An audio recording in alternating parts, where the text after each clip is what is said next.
Let's get back to our initial topic on the issue of security. This time around, we want to get a benefit of way forward and the solutions to the problem. I've now been joined by Professor Femi Odekunle, a professional criminologist and a former dean of the Faculty of Social Sciences at the Ahmadu Bello University, Zaria. Thank you so much, Professor, for coming on tonight. You're seated side by side with your former student, Mr. Dino, Senator Dino Melaye. Yes. How interesting is it in life? Let me get your view on the situation in Nigeria as regarding the plan of the federal government to proscribe the Islamic movement of Nigeria. Your take on that, Professor? The last time I was here, I pointed out that the security problem we are having now did not start yesterday. It's taking decades to germinate. And that for you to deal with it on a long-term basis, you have to start now engaging in socioeconomic restructuring, not the political restructuring that our political elites are hankering after. Real socioeconomic restructuring that will prepare us against the insecurity of the future. In other words, the trend that has produced the insecurity situation now, we have to reverse that trend. And the only way reversing this trend is socioeconomic restructuring. But for the immediate, I pointed out the last time that we now have to engage in firefighting approach.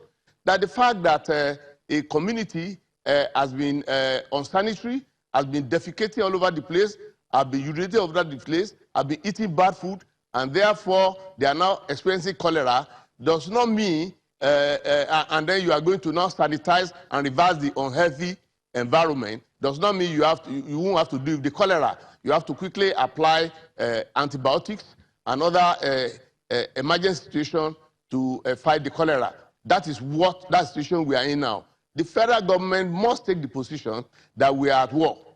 I'm not talking about Boko Haram now, and I'm not talking about any other particular section of the country. I'm saying all over the country, the problem is insecurity suggests that the federal government must, along with the state governors, must realize and declare to the general public that we are actually at war. Internal insecurity situation. Prof, let me quickly butt in. Sorry, apologies, Prof. Let me butt in. I want to get your specific view on how to handle a group like the Islamic movement of Nigeria in a civil engagement where they have their rights to protest, according to what the Constitution says, and according to what some other experts will say, that they have the right to protest. But when it's in conflict with the rights of others, or according to the federal government, is saying that it's getting into violent state and properties and lives are insecure in that situation. Professionally speaking, how does the civil authorities handle this kind of situation? Yes, I can understand your interest. I will respond to you, but I'm more interested in dealing with the general insecurity situation. But I will respond to you to satisfy you, which is that you see, I won't be if you have been in Zaria, as I've been as I was for over 32 years as a teacher there, and you have experienced what the situation has been, then you will agree that your freedom starts where my nose begins. What I'm trying to say is that only those who have not experienced this group in the Zaria area would not go to the technicalities of human rights and the issue of freedom of association and so on and so forth. Yes, that is correct, but there is a limit, and the limit is your freedom stops where my nose begins. And I am in support of the federal government prescription of the organization, because the way we are going, we don't know what will lead to a Metasini situation. We don't know what will lead to a Boko Haram situation.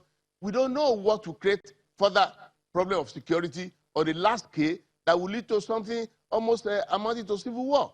So the government has taken the right step, and it should have done so, in my own opinion, even before now. And the government now must try to enforce that situation. If you are being, Shegun, you are in Lagos, but you have been in Abuja for the last few months, particularly on Friday and Saturdays, you could see the scare that people have around the central area and the major population centers of the Federal Capital Territory. So government has to do something about it. And those who have been critical, I must say, have to be reasonable. If the government does not do anything, somebody will say, well, it's because it's another organization. So Buhari is actually condoning them. Now, if he's done something, then the lawyers and their human rights advocates will claim that actually it's unconstitutional, they have no right to ban them, they have freedom of association. So my position is clear on this. I am with the government in proscribing that or any other organization that sabotages the security of the country. Give us your departing word on the program tonight on the state of insecurity in Nigeria. Some people are saying state policing is the way to go. Some people are saying we need to decentralize the Nigerian police. Some people are saying that the federal government needs to do more. The security chiefs needs to be disbanded, and we need to a fresh architecture. Give us your departing word, one that will be soothing to Nigerians and perhaps that will give us a way forward in fixing, an urgent step in fixing permanently our security situation in the country. I will give you two positions. First of all, you must fundamentally alter your policing situation. I'm not talking about state policing. I'm not in support of state policing, establishment of state policing at this point in time. And I give you arguments, but I say this is not the time for giving lectures. There are other ways in which you can actually decentralize the Nigerian police force, that it will satisfy the yearnings of those who want state police, to the extent that it will deal with the problem of crime control, not just to give power for local coercion of opposition, but actually to help with crime and crime control. It can be done. First of all, you should make the appointment of the IG to be that of a conclave, then to the Council of State, then to Senate, for the man to have a 5-year tenure, non-renewable, and it can only be removed with 2/3 of the Senate. And then you have Commissioner of Police who have to go to the state, and when they go to the state, it must be with the consent of the governor. And once the governor has given his consent, the man is there for about 2 years. And people from inspector down must be indigenous of that area, even though they will be subject to similar training all over the country. And final authority to discipline officers must be the Police Service Commission. This, in rudimentary manner, in an outline manner, is one way in which you can restructure the police, decentralize the police to serve the purpose of those who are clamoring for state police. And as for the nitty-gritty of what to do, try to relate to Niger State, Niger, Cameroon, Benin Republic, where people could come in. You have to have agreement with their border posts, including our customs, our immigration. And then it is important at this point in time that traditional rulers and the local people have to be mobilized to help with vigilantes and other organizations that are trustworthy to monitor. And then they should create forest guards, like has been done in Ondo State.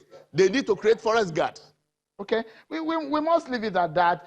Each time we have Professor Odekunle on, it's a long list of a solution that he gives because of his wealth of experience. We can never have enough of your experience and thoughts. Thank you so much for coming on again, Professor Femi Odekunle, professional criminologist and a former dean of the Faculty of Social Science in the University Ahmadu Bello University Zaria. Thank you so much for coming on tonight. Well, that's our proceeding tonight, and the A's have it. That's how far we can go. Many thanks for watching, everyone. I'm Sean Kimberly. Enjoy the rest of your evening, everyone.